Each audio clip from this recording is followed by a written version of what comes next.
Hello, everyone. Welcome to this week's episode. We are talking about new skin tone reactions in Microsoft Teams. That should be an interesting conversation.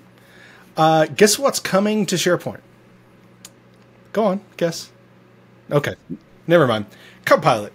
Copilot's coming to SharePoint, helping us with authoring content.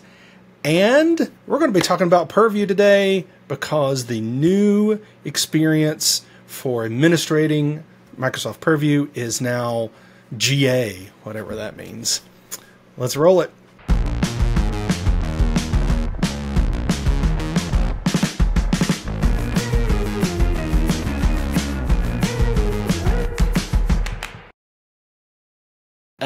In New Zealand, we might sort of say good as. It's good as? Yeah, like it's as. We don't finish it off. It's a bit like our yeah nah phrase. You've heard that one before too? Yeah. Yep. Hey everyone, so welcome to the show. This is episode 340 and we've just had some fun with a live audience. Thank you, Joanne, for joining us on our mail sorting, message sorting, where we go through and check things out. And that has been good to do. Thank you for joining us. Absolutely. We know she joined because she threw in chat. It was as having conversation in chat, but we know others joined as well. Thank you so much for doing that, and we'd love to see even more. So if you would like to give input on how or what messages we cover, giving your thoughts on the importance or the lack thereof of importance, then join us when we go live. It's typically on Friday afternoon, U.S. time. We go through that, and we will listen to you and love to hear your opinions. We'd also love to hear your opinions. Where, Daryl? Where can people give us their opinions? Socially, right? So we definitely have people who engage with our comments on videos, so we also really value that too from our community, and that's cool.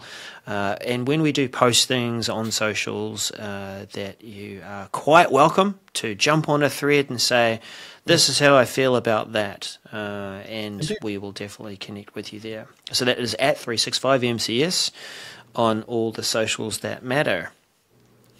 Indeed. Speaking of what matters, curated from messages across 2 weeks, because we took last week off. Hi, everybody.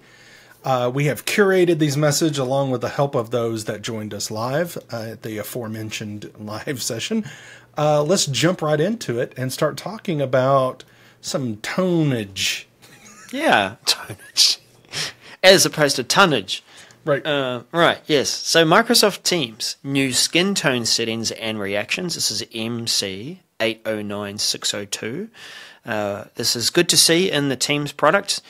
We have seen it in, I think it was Engage, yeah, and in Loop. Now it's in Teams. Teams. We're just going to make this message quick because it is what it is. It's good to have the ability to feel represented and choose a skin color as you react. It's going to, I believe, color hand reactions. I think, does it do faces as well? I think it does faces, or at least the emoji skin color there. One thing that we were looking at the screenshots, and it's interesting to see how Microsoft chosen to represent that under a message.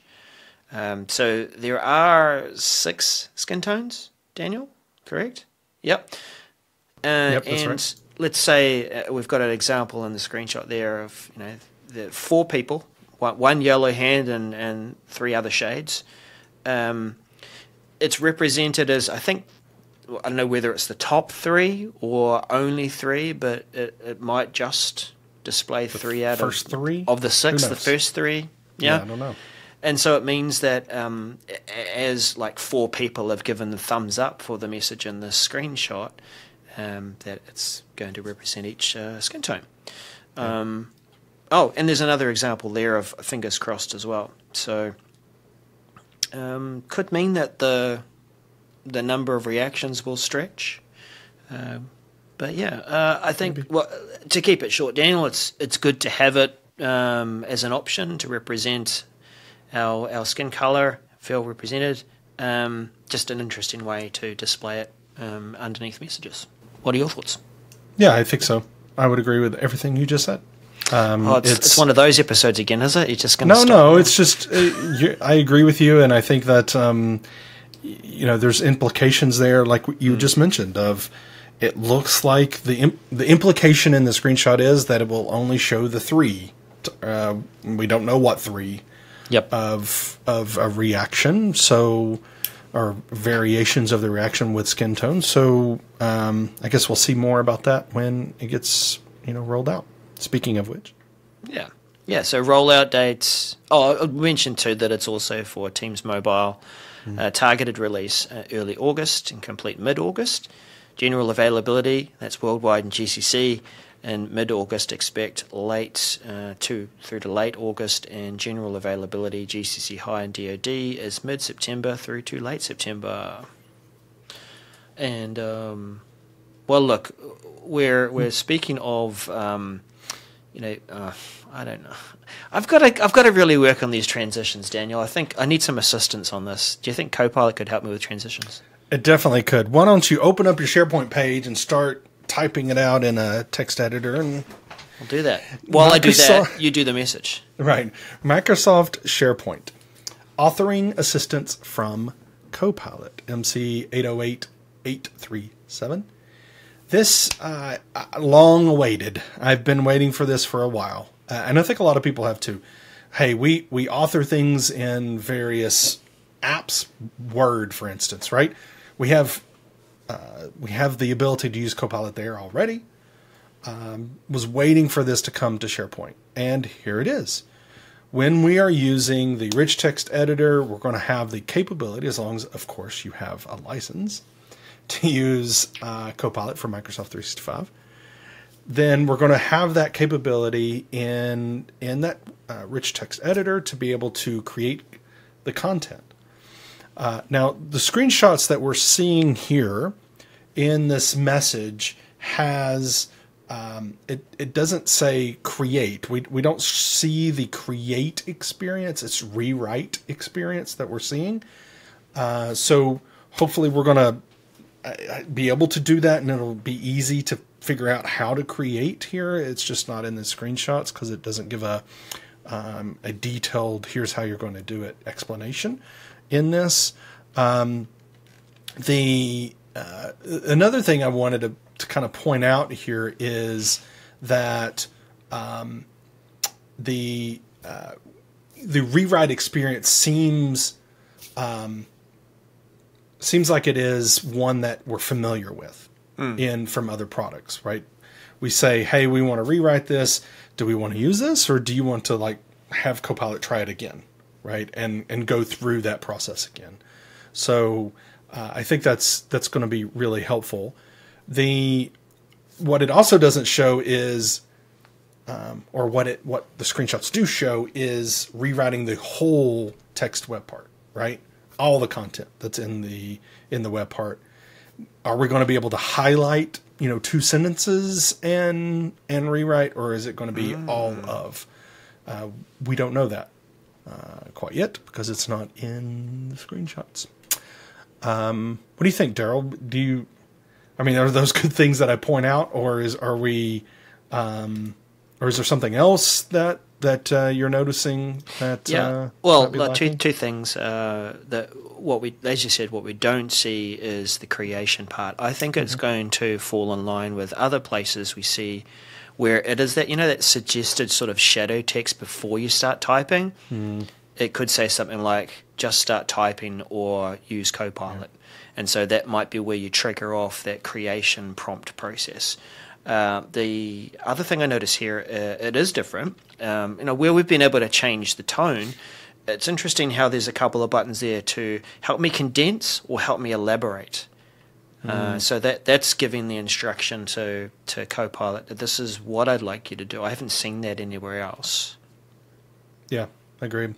I think that for me, again, I've been waiting for this because anywhere where I'm authoring, whether I'm in SharePoint or Engage or Word or PowerPoint or wherever I'm authoring content, if I'm going to have Copilot, then I want it. Like I want it in everywhere so that it can help me change my tone, especially if I'm like angry and I'm like, rage typing and I want to, change tone, whatever. That assistance would be very helpful. The last thing I'll mention, Daryl, and I know it's picky, but I'm going to be picky, is I count at minimum 3 different ways of referencing this license, basically. We have Copilot Microsoft 365 license, which I don't think it's a thing. So that's said a couple times in here. Microsoft 365 Copilot license. Again, that's not the official way of referring to it. So that's 2 of them. And then at the bottom, there is the Microsoft M365 Copilot for SharePoint Service Plan. So maybe that's the real service plan name.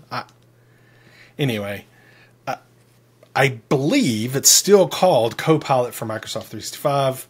Just want to kind of point that out, that I think people need to get on board with calling it what it really is. So we are rolling out targeted release early July. So, before-ish. Mm-hmm. It's not now-ish, it's before-ish. Then-ish. Then-ish.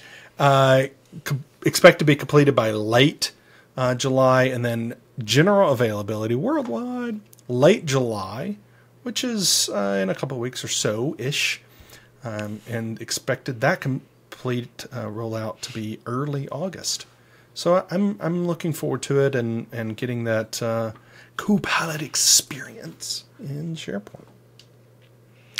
I'm also looking forward to being able to disable all those pop-up things in Teams. Can you tell me how to do that? Hey! You just said the whole message. I did. It's a short message, but it is a good one, in our opinion. Microsoft Teams policy to disable some in-product messages, MC 808161. It has garnered some positive feedback on socials from our community. It is essentially that you get pop-ups in Teams where it's telling you what's new. Hey, what's new? Great, thank you. I've seen that 3 times today. Or you might also get a pop-up for what's called learning in-person training opportunities, which is another way of saying conferences. And that's probably the one that more people have had negative things to say, that they want the ability to turn that off because there's no way in they don't want to they don't want the pop-ups to be coming to their people, because they certainly won't be able to attend those conferences in person. So your Daniel, it is a PowerShell command, and I don't see whether it is allowing you to turn off the what's new or the training opportunities. I think it's both. Yeah, it looks like it's you pick and whether you want it or not, and that's it. I don't know. Maybe live here we can figure out if there is a if there's a switch on this to tell us. Yeah, so a PowerShell command, it may have just this or that. Because, some organizations might still find the what's new helpful. Yeah, it doesn't look like it. Okay, so it's all or nothing. It's disabled in product messages. Yes.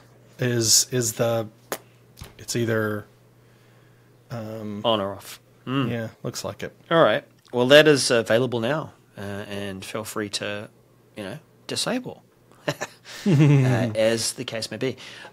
We switch now to a very interesting message, which is all about helping us save money. Doing our part to save the Daryl, planet, Daniel. I'm stopping you right now. What? Remember what you just said. So you can do this. I'm looking at the, and we're going to throw this up somewhere. It's right. We'll put it in the comments, put in something. The documentation, and you can indeed, it looks like, reference an ID of the category you want to disable, and there's individual ones for what's new and one for conferences. So you can disable conferences and get what's new as well, or vice versa. Okay. Sorry, I wanted us to be correct. So sorry about that. Yeah, there we go. We didn't have to publish a correction because it's still part of the show. And you saw it. Okay, so back to my cleverly crafted segue. Right. Which was about saving money, doing our part to save the planet by lowering the carbon emissions from Copilot and AI processing. Tell us about this, Daniel. Okay. So this one it's an interesting, I like your transition there. It's cool. It's cool. I thought it was about reducing money spend, but I mean, it is that, but Microsoft SharePoint, new page range setting for pre-built and structured models in Microsoft Syntex. This is MC 807-801. So let's take one step back and say, okay, Syntex, we're able to use SharePoint Premium to be able to, process documents, grab metadata out of those documents and do stuff with it, right? Be able to take action on documents and based upon that metadata we're pulling out. Well, great. However, what happens when these documents are hundreds and hundreds of pages or even dozens of pages and we have lots of these documents? But we know that the thing we're pulling out is on the first page or on the second page of every one of these documents.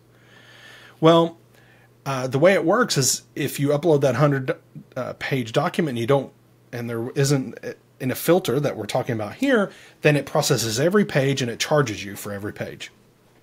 This now is going to allow you to say, no, just process these pages, whatever you define, so that you're getting the content you need, but you're not processing pages that are meaningless in the process or the scenario you're trying to enable. So we have some screenshots here, and I think they it seems like they have done, once I kind of understood the second screenshot. First of all, it is like the first screenshot is, wow, you can read everything. You might even have to scoot back from your screen to read it because it's too big. The second screenshot, you're like, okay, normal size, I can read this. Third screenshot, good luck. You're going to have to zoom in on this and maybe, get your magnifying glass out. But what they have done, though, I think in the screenshots that I like, is they've shown different ways of referencing these examples of ways to utilize this functionality. So that's nice. Now you can, of course, go to the documentation. There's a link down at the bottom of this message to go to the documentation. But the first screenshot shows you two, like the page range. It's not really a range. It's just one page. Cool. Right? So if you think you are uploading these documents, it's always going to be that second page or first page, whatever. Put that in there, 1 or 2 or whatever page it is. The second one shows 1, 5 hyphen, I guess. And it doesn't really explain that in this message, but it does explain it in the documentation that when you do a page and then do a hyphen, it means that page number and everything else. So in this example that it has 1, 5 hyphen, it's going to skip page 2, 3, and 4. For instance, it's going to grab because that could one, be terms and conditions which don't have anything on there that's right. variable. Yeah, right. Exactly. So it's going to skip that. It's going to do page 1 and do the page 5 through 100 if there's 100, right? And then the third screenshot shows what we might typically think of as a regular range. If you're talking about range, it's 1 through 3, right? So it's going to do page 1, 2, and 3, but nothing else. I love this. This is great because the customers I've talked to, Daryl, and I don't know about you, but the customers I've talked to, they're a little bit afraid of doing this because of what we talked about, what I was saying of, okay, so if I upload 1,000 pages spread across all these documents, but I know there's only 5 pages I want to get to, I'm going to have to pay for all of this? Well, now, no, you're not going to. So I think this could really help with not only adoption, but the first step of adoption, I think, is testing and figuring out, will this actually work for our organization? I think it's going to really help. Do you agree with that? Yep. You didn't even give me time to drink. Oh, yep. Right. Yeah, that's the real reason you ask me questions. Well, I'll fill in that here. Yeah, I do agree with it. I think it's good to be able to limit the spending, because I think that's often what organizations are concerned about. Things like budget blowing out because we made or gave this capability to a team of people and they dropped in many, many pages and documents and oopsie daisy. Yep.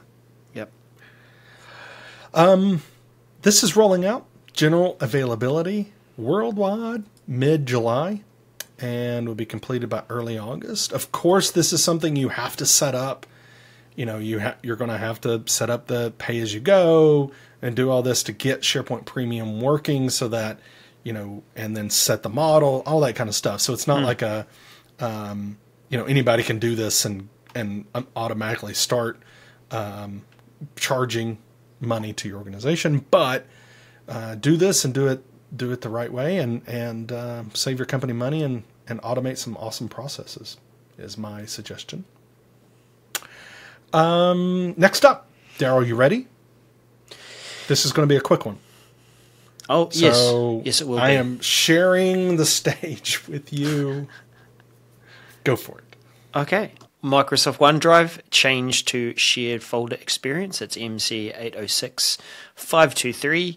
Not a great screenshot to give you an indication of what's happening here, but when you go to access a folder that has been shared with you, what we currently experience is we are sort of kept in our own space, and it feels like we're going to that folder, but we're at shifting now, and this I think is important to note from a change and experience perspective. You'll open it and you'll be taken into the people field, people filter in your OneDrive, and so then the folder that's been shared with you will be associated with that person. I think that's how we're supposed to think about it. So we don't see it in our shared space so much as we will see it in people that have shared things with us. Yeah, I don't know how I feel about this. It's definitely a shift, right, Daryl? I mean, it's a shift of thinking, I think. And I will tell you, I don't know, in fear, or I don't want to be, seen as that get off my lawn kind of guy, but I haven't really liked a lot of changes in OneDrive in the user experience of trying to find my stuff. I go to the OneDrive landing and I'm like, I want to see, for instance, I want to see my files. I just show me my files, the file view of all my files now. And I often have to click multiple times, even if it's 2, I don't want to. Like, I want it to just, and some of these changes are in that same vein of this is a bit complicated, more than I think it needs to be. This one's jarring because you still go to the shared folder to see what people have shared with you. Once you open that folder, you're taken into the browse files by people. Yeah. I think most people, I don't know, in the experience that I've seen people using OneDrive, that's not the way that most people get to shared folders. It's the link that somebody sent them, whether they sent it in Teams or they sent an email or however they got the link. And so I think the biggest change people are going to see here is when they click it, it's going to open their own OneDrive, not that person's OneDrive, which is what it does now. it's going to open their own OneDrive with all these filters, with the people filter set, right, with the shared folder, and it's going to be like, that's the jarring part for me. I think it's going to be, wait a minute, I'm in my own OneDrive? I'm trying to look at Joe's or Sally's OneDrive. Why am I in my own? This is so. I think it's just a different shift in the way we think about accessing files. Yeah. Yeah. I mean, if we could read the screenshot, maybe we'd get because I often will look at the address and get an indication of whose drive am I in, and that's my clue. But if we're in our own OneDrive, it could look still like we are in our own OneDrive. Yeah. Anyway, this change is rolling out general availability worldwide in GCC late July and complete by late August. Hey, let's finish on another Purview thing. I feel like it'd be perfect to do so. I didn't roll the R very well. Perfect. Yeah, there we go. Microsoft Purview, the new Microsoft Purview portal, enters GA. Wherever GA, so here in the United States, GA is Georgia. It's a state. So only Georgia's getting it? I guess. MC807798. GA stands for General Availability, meaning it's not in private preview, it's not in public preview, it's not in preview. It is available to everyone, and it's going to be the default experience, basically. So when this is rolled out, purview.microsoft.com will be the new experience for that single portal for Purview. I think this is a bit interesting in Purview world, I feel like, because we used to have one place and then they split it out and now we're back to one place. But anyway, it's nothing, I mean, it's new. Yes. It's like the new modernized, or however you want to think about it, but it's the new, portal, but it's not new in that we could have been looking at it before. In fact, Microsoft has been prompting us, when we went to the Purview, it was at the top, prompting us to try the new one. So just like, with the Office apps and others where it was like, try new, click the toggle, people could have been seeing this for a while, and using it for a while even. But as most things, the only constant in life is change.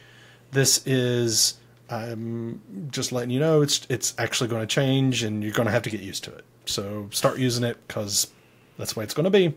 Sorry if you don't like it. Too bad. And if you do like it, congratulations. Right? it's one of those. I don't know, Daryl. I'm just, it's not that big it is a big deal, but it's not a big deal because everybody's been seeing it. Is what I'm trying to say. Does that make sense? Yeah. Yeah, okay. It does. Yep.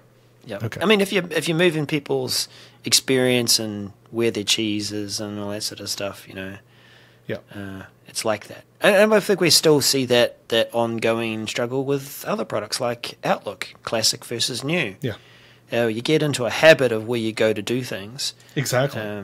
100%. Yeah. As long as they've got the same functionality, I think that's the key thing too. Yeah. So Purview's new portal, I'm sure you can do all that you needed to beforehand. Absolutely. It's just your cheese has moved for sure. You will be able to go back to the classic, back to the old portal for Purview until the end. It says till the end of 2024. It says by the end of 2024. So it may be before the end. They're going to turn it off. But for now, you will be able to toggle back and get to the old portal. So that is rolling out late July, so soonish, and expected to be completed by mid-September. So it's going to be a bit of a rollout period, and that's general availability for everybody. So they're going to be rolling that out starting this month. And that's it. Good. Those are the messages for this week, episode 340. Mm-hmm. Yeah. That's right. Thank you for being with us and tuning in to catch up with what has changed over the last 2 weeks. Thanks for giving us the time off too, everyone. It was good to take that holiday. But yeah, we're back. We're delivering, and we look forward to talking to you next week for episode 341. Look out for the publishing of that live event, the live stream, because we will try and get that available there so you can join us and help us with the mail sorting, the message sorting. Absolutely. Would love to have you join us. Again, it's going to be Friday afternoon in the U.S.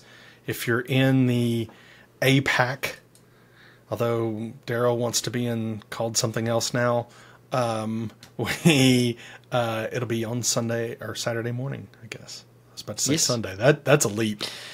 That is. Thank you. Yeah, that's one heck of a dateline. It is. It skips a whole day. Thank you, everybody, for being here. Appreciate you. Until next time, hit us up on the socials. Talk to you soon. Bye.